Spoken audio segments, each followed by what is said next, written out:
L'ambition du Bénin depuis 2016 est de faire du tourisme un levier de développement économique et le principal outil de rayonnement à l'international.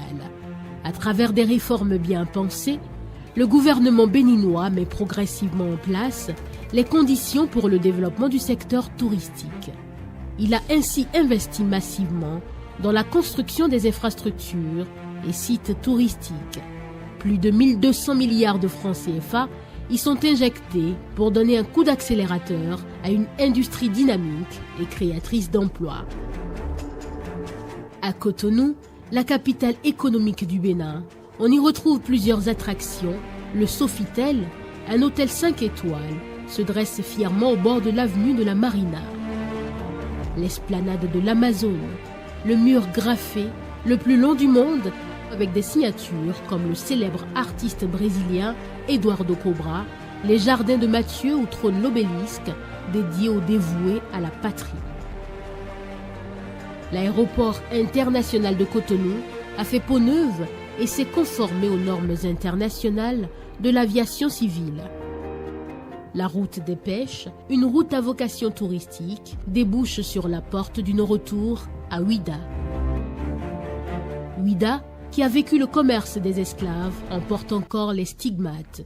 Une place importante est donc faite au tourisme mémoriel avec la reconstruction du fort portugais, la place aux enchères, le fort français, le mémorial de Zongboji, faisant de Ouida une cité-musée d'exception.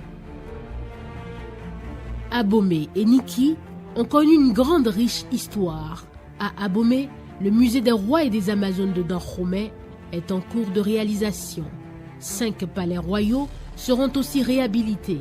Les travaux de reconstruction du palais royal de Niki et la reine de la Ganie ont démarré. À Porto-Novo, jadis grand royaume aussi, la construction du musée international du Vodou et la réhabilitation des musées Adandé et Romain permettront d'avoir une meilleure compréhension du Vodou.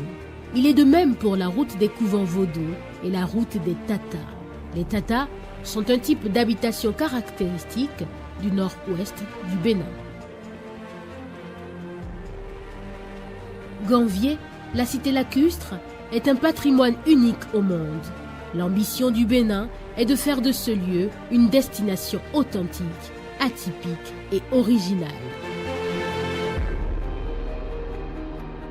Le plus grand parc animalier de l'Afrique de l'Ouest se trouve au Bénin. Le parc de la Pendjari veut entretenir cette réputation. Pour y parvenir, le gouvernement béninois a confié sa gestion à African Park, une référence en matière de conservation animalière et de gestion de tourisme de safari. Une brigade de protection et de sécurisation de parc, les Rangers, a été créée. Le renforcement de la sécurité du parc est une priorité du gouvernement. Des travaux d'extension des lodges et de bungalows sont réalisés afin de permettre une immersion totale en pleine nature.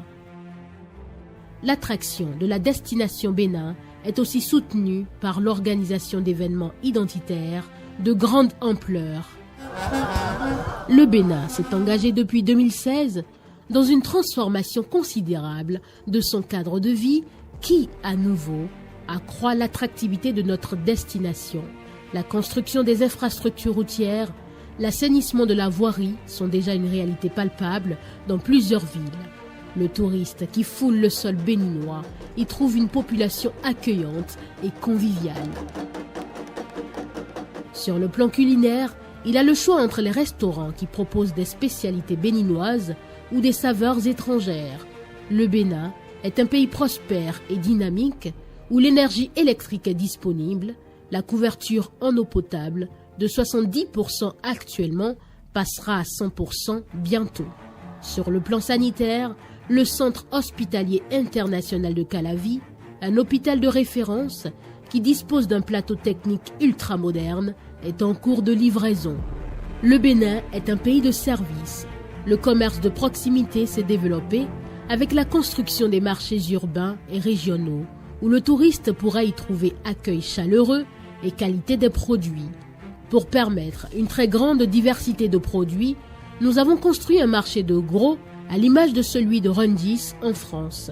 Le développement de l'Internet haut débit, présent sur une très grande partie du territoire, facilite la dématérialisation des services.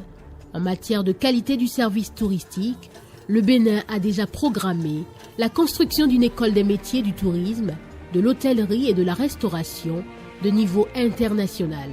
Des programmes innovants pour les guides, les professionnels de l'hôtellerie et de la restauration ont déjà été entamés.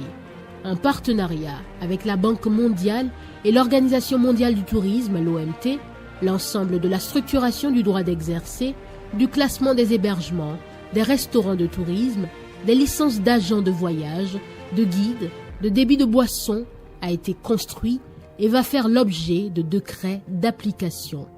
Les comptes satellites du tourisme ont fait l'objet d'un travail pointu avec l'Institut national des statistiques et de la démographie et les experts de l'OMT afin de créer les outils de la connaissance et du pilotage de l'activité touristique. L'accès aérien n'est pas oublié avec l'implantation de nouvelles compagnies comme Corsair, Chrono Airlines, Bene Airlines qui sont désormais présentes au Bénin. Enfin, de nouvelles agences touristiques ont aussi vu le jour pour créer toutes les conditions du succès durable de la destination Bénin. De la vision à la réalité, bienvenue au Bénin.